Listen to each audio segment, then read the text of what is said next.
Hello and welcome. Now, what if everything you thought you knew about Siam's royal history was just a carefully constructed facade? No, do not bother answering. It's rhetorical. Besides, the answer from where I am sitting, surrounded by rice fields, neighbours, chickens, cows, and a heat that could wilt a Victorian matron, is rather a lot. They sell you a story. Glittering palaces, benevolent kings floating above politics, a seamless pageant of national unity. It is beautiful, it is tidy. However, just like my neighbour's claims about his homemade Lau Cow whisky, it leaves out all the interestingly rough bits that give it its true character. Beyond the official narratives, a different truth about royal influence lay hidden for centuries. Not out of malice, necessarily, but because history, like a garden, is always tidied up by whoever holds the shears. So, pull up a plastic stool, mind the gecko, let us talk about the reality of royal influence, and I promise to be only mildly cantankerous. Take Ayutthaya, Sukhotthai, the Golden Ages, postcards of serene Buddha's statues and majestic ruins. Lovely. Now imagine building them. Not you, specifically, in your nice tourist attire, but your great great great great grandfather. He was not there on a cultural pilgrimage, he was there because he had to be. The myth of purely benevolent rule bumps rather painfully into documented reality of state servitude. Months of back-breaking work on royal projects, canals, fortifications, while your own rice paddies back home went untended. The tax was not just on your harvest, it was on your body, your time. The grand palaces were not just symbols of glory, they were the end point of an immense economic drain. The gold leaf, the teak, the porcelain, funded by a system that funneled wealth from the peripheries from places like this, Isaan, to the centre. The selective historical records, the glorious chronicles, were written by scribes whose inkwells were filled by the very court they documented. Surprise, surprise, they tended to highlight the divine wisdom and skip the chapter on the year everyone in the village number 7 got berry digging that new moat. Besides, it was not just the king in his lonely splendour. Oh no, the royal decrees that dictated everything from how rice should be stored to what colour your clothes could be, depending on your rank of course, were enforced by a web of powerful noble families. Think of them as the middle management of absolutism. They reinforced royal authority because their own power, their land, their titles, their right to levy their own smaller taxes was loaned to them by the crown. It was a grand hierarchical pyramid scheme, with the peasantry firmly at the bottom providing the structural support. Land ownership, resource control. Trace the lineage of most vast old money holdings in this country and you will find a royal grant, a favour, or conveniently overlooked acquisition. This created a social inertia that is devilishly hard to shift. Social mobility was not in the jobs description. Your destiny was as fixed as the monsoon seasons. Now, you might say, that is all ancient history, old boy. Kings do not have that power anymore. What's more, in a strictly constitutional sense, you would be right. However, history has echoes. Listen carefully. The most famous echo is Article 112. The Les Majestic Law, a law with roots in ancient codes protecting the umbilical cord of the kingdom. It's a modern application, well, let us just say has a remarkable chilling effect on free expression. It turns historical debate into a potential minefield. Discussing some of what we are discussing now is not just academic here, it is a precarious exercise. Then look at the economic footprint. The Crown Property Bureau, the various royal foundations, their assets and influence are woven so deeply into the modern economy, from banking to real estate to tourism, that unraveling the threads is virtually impossible. It is not nefarious. It is simply a fact, a historical reality that evolved into a modern one. Furthermore, the narratives. Good grief, the narratives.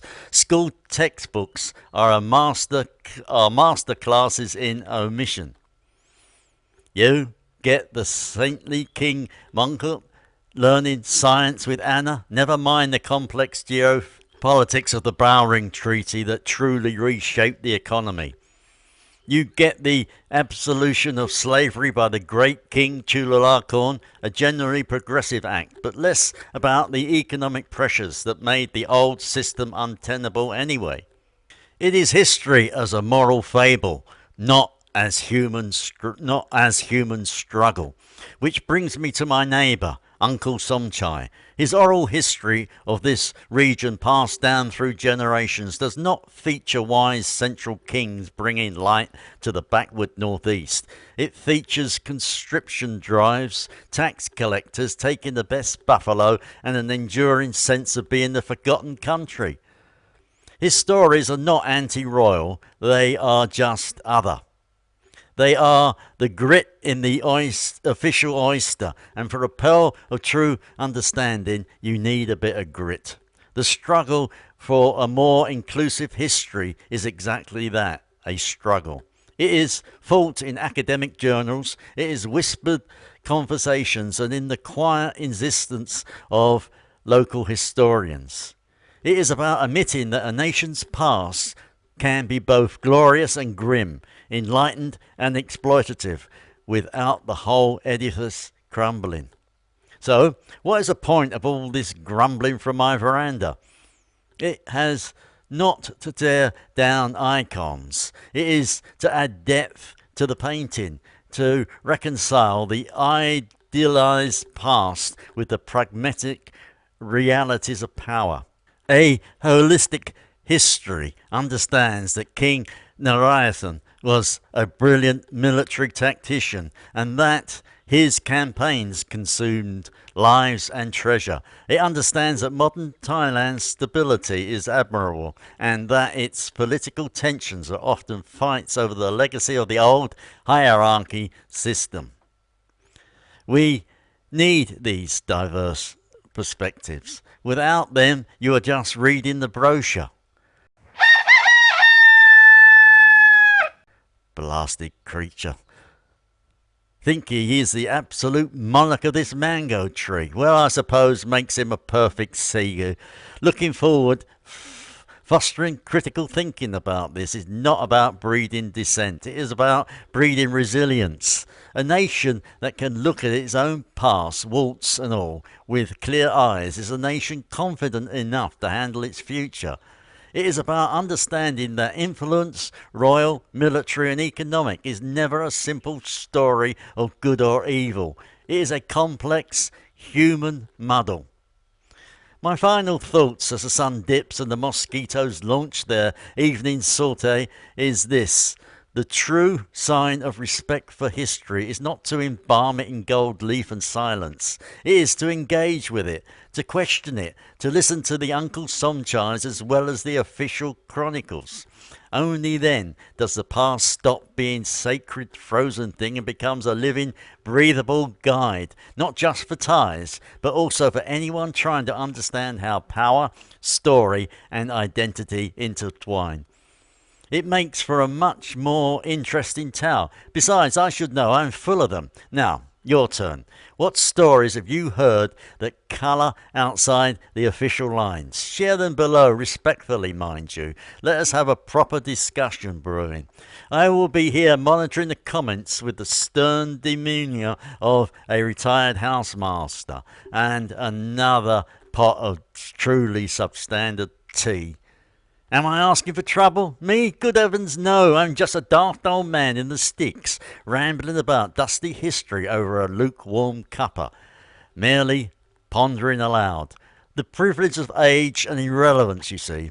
As my late great aunt used to say, the truth is like garlic, essential for a rich flavour, but one must be judicious to lest one overwhelms the company.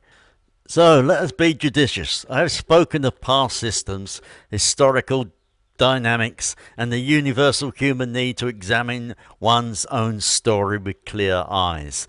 My admiration for the Kingdom of Thailand, its people, and its enduring spirit is as deep as this infernal heat.